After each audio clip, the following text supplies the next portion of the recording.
Hello and welcome to this video. Today we're going to be talking about a YouTuber named Snowy Joe, a misogynistic, racist, homophobic, transphobic, biphobic. Basically, he appears to hate everyone. Just not a nice person at all. And today we're going to be talking about the sort of rampant plagiarism.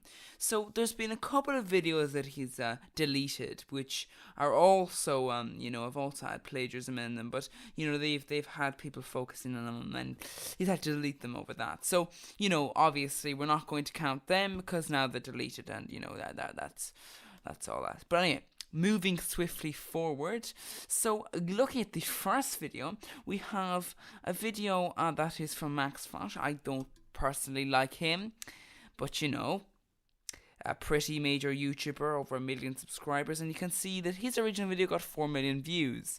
Now, of course, the problem is ultimately in this area is that looking at this, you always have to think, if you steal content from somebody else, should you make the thumbnails exactly the same? Well, yes, if you do mean to copy them exactly. The next video we have, it's from a while back. It's from invading online Zoom classes. Of course, this the original video that it was stolen from is 2 years old, and his one is 1 year old. Now, I should preface this by saying, of course, at times some content may be published later on. You may make the video and then publish it later. So in fairness, sometimes you might think someone is plagiarizing, but maybe it was just that they made the video first, and it's just the other person published the video first. So it gets complicated there.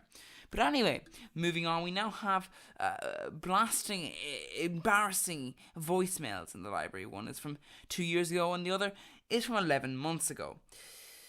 And then, of course, we move on to our next one, which is sneaking into a fight situation. So one is from 2 years ago, and one is for 4 months ago. There's actually an even earlier one for the 2 year one. There's one even before that. So basically, the problem I think with this is ultimately that looking at this is a channel that appears to be filled with plagiarism. However, don't you worry your little head, because when it's not filled with plagiarism, it's filled with just terrible content. I say terrible content in the sense of it's just really derogatory, really offensive, designed to really otherize people. So let's take a look. So here we have the section. Now, of course, in the list we have a mix of plagiarism, offensive content, clickbait, the usual stuff. Now and again, you'll have the odd video which you need to click on to discover, and for protection reasons, I'm not going to do that. So, for example, this video here, that could be fine. Who knows? All sorts of things here. So ultimately, looking at it, you do think that there's a specific point in which the content begins to shift in its titles, if you know what I mean.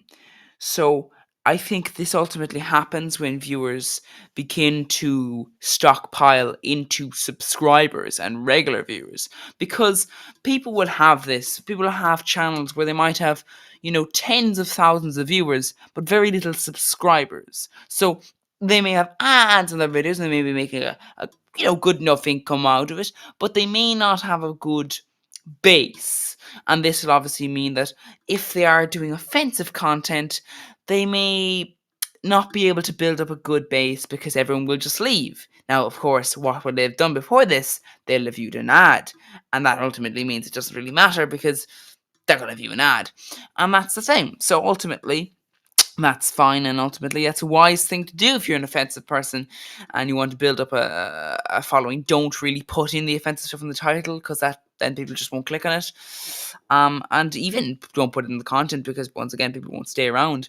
But ultimately, when you reach a big subscriber base, people begin to shift from this. They begin to add more offensive titles into their content. They begin to make things a little bit more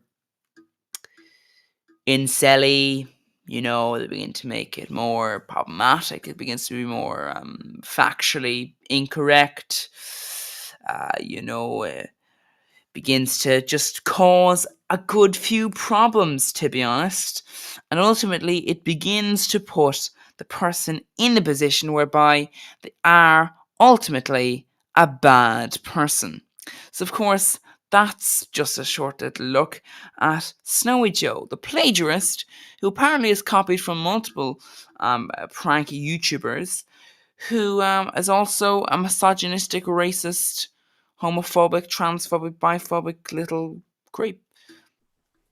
Now, after that look, really the main thing I'd like to point out is that he's not actually the worst person online. I have seen people who are far more open, but ultimately, he's pretty bad. Pretty bad. If you watch the previous video, people in his content were saying they wanted to or someone in the content. So, I want to fight you. Encourages people to harass people, his fans to harass people, and he does harass people in his videos. So ultimately, it's not just being a bad person. It is spreading that badness into other people and encouraging that badness to be acted upon, which ultimately is kind of what encourages people to commit crimes, and those crimes tend to be very, very bad ones. It also encourages prejudice and, bad people. Basically, that's the sort of the message I just want to put out here. Just not necessarily the worst person, but still pretty bad. So anyway, thank you for watching this video on Snowy Joe, a horrible person. And, hopefully you'll come back next time. So, hopefully we'll see you then.